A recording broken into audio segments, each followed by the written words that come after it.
आज मैं आकांक्षा गुरु बहन आप लोगों को श्री वाल्मीकि रामायण का अयोध्या कांड का 86वां सर्ग सुनाती हूँ, जिसमें निषाद राज गुह के द्वारा लक्ष्मण के सद्भाव और विलाप का वर्णन है। बनचारी गुह ने अपरमेय शक्तिशाली भरत से महात्मा लक्ष्मण के सद्भाव का इस प्रकार वर्णन किया।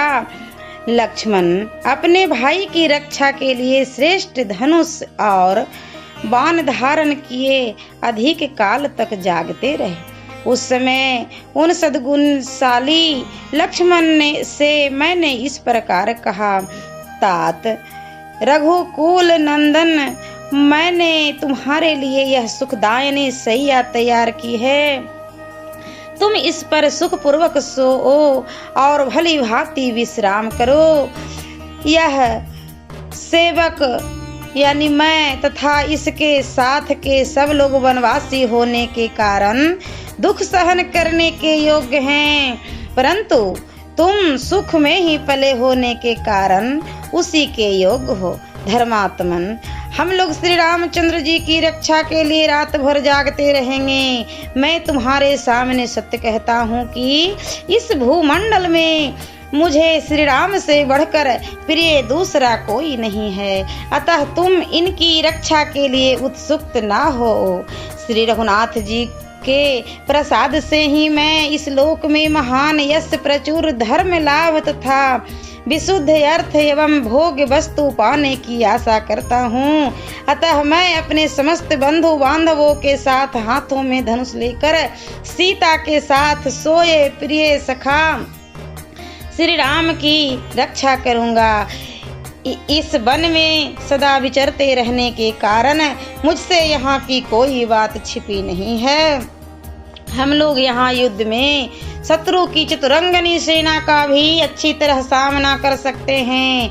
हमारे इस प्रकार कहने पर धर्म पर ही दृष्टि रखने वाले महात्मा लक्ष्मण ने हम सब लोगों से अनुनय पूर्वक कहा, निषाद राज, जब दशरथ नंदन श्री राम देवी सीता के साथ भूमि पर शयन कर रहे हैं, तब मेरे लिए उत्तम शैया पर सोकर नींद लेना, जीवन धारण के लिए स्वादिष्ट अन्न खाना अथवा दूसरे सुखों को भोगना कैसे संभव हो सकता है। गुहे, देखो, संपूर्ण देवता और असुर मिलकर भी युद्ध में जिनके वेग को सह नहीं सकते, वे ही श्री राम इस समय सीता के साथ तिनको पर सो रहे हैं। महान तपस्या और नाना प्रकार के परिश्रम साध्य उपायों द्वारा जो यह महाराज दशरथ को अपने समान उत्तम लक्षणों से युक्त ज्येष्ठ पुत्र के रूप में प्राप्त हुए हैं, उन्हीं इन श्री राम के वन में आ जाने से राजा दशरथ अधिक काल तक जीवित नहीं रह सकेंगे। जान पड़ता है निश्चय ही यह पृथ्वी अब शीघ्र विधवा हो जाएगी। अवश्य ही अब रनिवास की स्त्रियां बड़े जोर से आर्तनाद करके अतिक श्रम के कारण अब चुप हो गई होंगी और राजमहल का वह हाहाकार इस समय शांत हो गया होगा। महारानी कौशल्या, अब राजा दशरथ था मेरी माता सुमित्रा, ये सब लोग आज की इस रात तक जीवित रह सकेंगे या नहीं, यह मैं नहीं कह सकता। शत्रुघ्न की बाट देखने के कारण संभव है मेरी माता सुमित्रा जीवित रह जाए, परंतु पुत्र के विरह से दुख में डूबी हुई वीर जननी कौशल्या अवश्य नष्ट हो जाएंगी। महाराज की इच्छा थी कि श्री राम को राज्य पर अभिषिक्त करूं। अपने इस मनोरथ को ना पाकर श्री राम को राज्य पर स्थापित किए बिना ही है मेरा सब कुछ नष्ट हो गया। ऐसे कहते हुए मेरे पिताजी अपने प्राणों को परित्याग कर देंगे। उनकी उस मृत्यु का समय उपस्थित होने पर जो लोग वहां रहेंगे और मेरे मरे हुए पिता महाराज दशरथ का सभी प्रेत कार्यों में संस्कार करेंगे, वे ही सफल मनोरथ और भाग्यशाली हैं।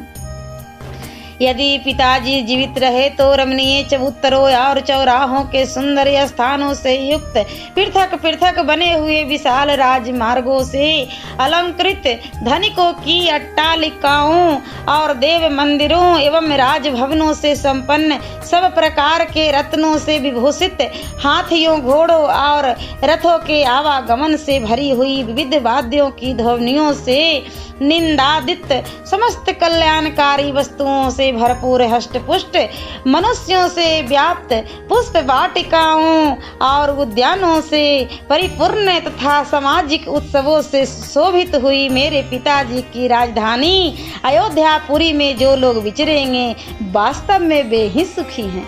क्या वनवास की इस अवधि के समाप्त होने पर सकुशल लौटे हुए प्रत्यय सत्य प्रतिज्ञ श्री राम के साथ हम लोग अयोध्यापुरी में प्रवेश कर सकेंगे।